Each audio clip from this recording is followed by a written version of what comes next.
Hello guys, क्या आपको मालूम है इस अर्थ पे एस्टिमेटेड 8.7 मिलियन स्पीशीज़ एनिमल्स की हैं, जिनमें से 1.5 मिलियन स्पीशीज़ अभी तक डिस्कवर हो चुकी हैं, जिनके बारे में हमें नॉलेज है।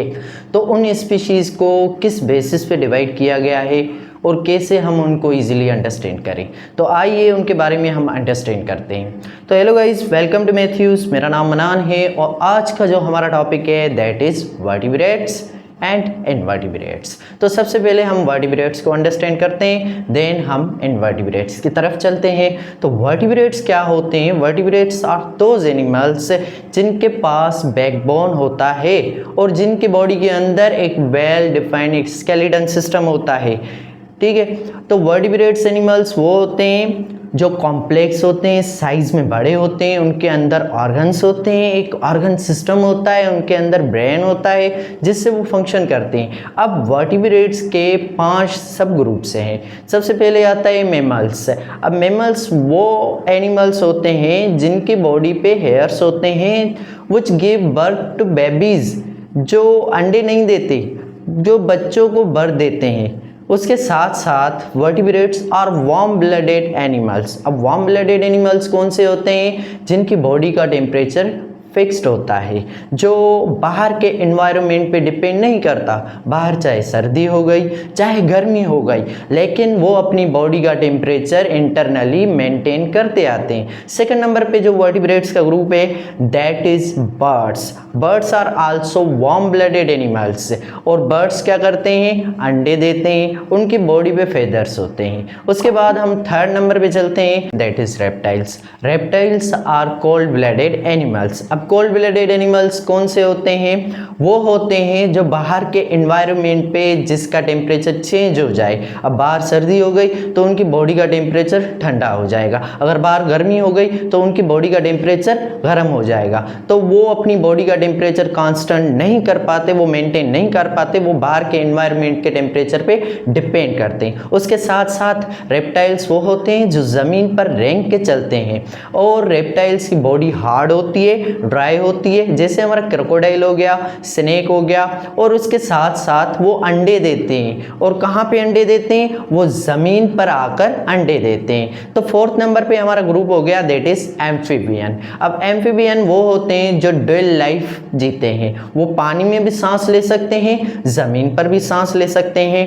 एम्फीबियन की जो बॉडी होती है वो सॉफ्ट होती है। They are also cold blooded animals. वो भी कोल्ड ब्लडेड एनिमल्स से बाहर के एनवायरनमेंट पे उनका टेम्परेचर डिपेंड करता है। अब रेप्टाइल्स और एम्फीबियन में क्या डिफरेंस है? रेप्टाइल्स बाहर आके ज़मीन पर अंडे देते हैं, लेकिन एम्फीबियन से पानी के अंदर अंडे देते हैं। अब एम्फीबियन का एग्जाम्पल कौन सा हो गया? जैसे हमारा फ्रॉग हो गया, सैलमेंडर हो गया।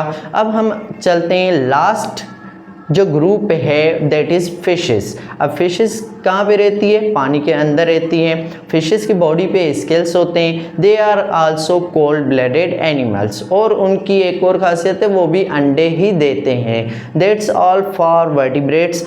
अब हम चलते हैं इनवर्टिब्रेट्स की तरफ। Invertebrates are those animals which do not have backbone। उनकी बॉडी के अंदर बैकबोन नहीं होता, वो साइज में छोटे होते हैं। वर्टिब्रेट साइज में बड़े होते हैं, इनवर्टिब्रेट साइज में छोटे होते हैं। उनकी बॉडी इतनी कॉम्प्लेक्स नहीं होती, उनकी बॉडी के अंदर स्केलेटन नहीं होता, उनकी बॉडी सॉफ्ट होती है। और एक और खासियत होती है, उनकी बॉडी के बाहर एक हार्ड शेल बना हुआ होता है जो उनको प्रोटेक्ट करता है। सारे इनवर्टिब्रेट्स के बाहर हार्ड शेल नहीं होता, कुछ होते हैं, फ्यू इनवर्टिब्रेट्स होते हैं जिनके बाहर एक हार्ड स्केलेटन होता है, हार्ड शेल होता है जो उनको प्रोटेक्ट करता है। अब हम चलते हैं इनवर्टिब्रेट्स के 5 सब ग्रुप्स की तरफ। सबसे पहला ग्रुप इनवर्टिब्रेट का दैट इज इंसेक्ट्स। अब इंसेक्ट्स कौन से होते हैं? जिनकी बॉडी के 3 सेक्शंस बने हुए हो और उनकी बॉडी में 3 पेयर्स ऑफ लेग्स होते हैं। इट मीन्स टोटल उनकी बॉडी पे लेग्स होते हैं 6 से। और इंसेक्ट्स के एग्जाम्पल कौन से हो गए? जैसे एंट्स हो गए, बटरफ्लाइज हो गए। अब सेकंड नंबर पे इनवर्टिब्रेट का ग्रुप है दैट इज अरेक्निड्स।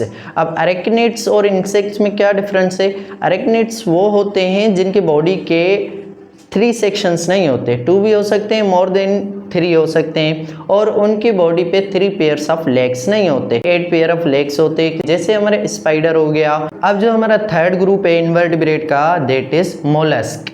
मोलस्क कौन से होते हैं? जो पानी में रहते हैं, लाइक ऑक्टोपस, स्नेल, उनकी बॉडी सॉफ्ट होती है, उनकी बॉडी के बाहर हार्ड शेल नहीं होता। फोर्थ नंबर पे हमारा जो ग्रुप है इनवर्टिब्रेट का, दैट इज एनिलेट्स। एनिलेट्स वो होते हैं जो ज़मीन के अंदर रहते हैं या फिर जहाँ पे मडी एरिया होती है, ठीक है, जहाँ पे ज़मीन गीली होती है, अक्सर वहीं पे रहते हैं, लाइक अर्थवॉर्म्स। और फिफ्थ नंबर पे लास्ट जो हमारा इनवर्टिब्रेट का ग्रुप है, दैट इज एक्नोडर्म्स। एक्नोडर्म्स वो होते हैं जो पानी के अंदर रहते हैं, लाइक स्टारफिश। ये थी हमारी डिवीजन वर्टिब्रेट्स और इनवर्टिब्रेट्स, जो 1.5 मिलियन स्पीशीज अभी तक डिस्क्राइब हो चुकी हैं, उनके हमने डिवीजन देखी। तो इसमें से जो अभी आप डिफ्रेंशिएट करोगे तो 97% जो हमारे इस अर्थ पे मौजूद हैं एनिमल्स, वो इनवर्टिब्रेट्स हैं, ठीक है। वो छोटे होते हैं, स्मॉल होते हैं, इसलिए वो तादाद में बहुत ज़्यादा हैं। लेकिन जब हम वर्टिब्रेट्स की तरफ आते हैं, वो बड़े होते हैं साइज़ में, कॉम्प्लेक्स होते हैं, इसलिए उनकी जो परसेंटेज है that is around 3% on our earth. That's all for today, thank you for watching. और अभी तक अगर आप लोगों ने हमारा यूट्यूब चैनल सब्सक्राइब नहीं किया तो काइंडली इसे सब्सक्राइब कर लें।